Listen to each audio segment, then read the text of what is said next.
ஊர்வலம் போகுது, ஊர்வலம் போகுது,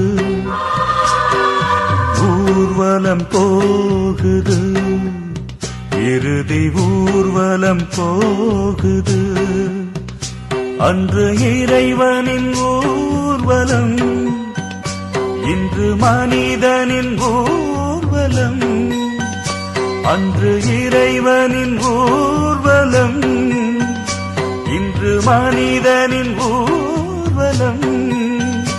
அதில் மாண்புகள் மலர்ந்திடும், புது வாழ்வுகள் பிறந்திடும்.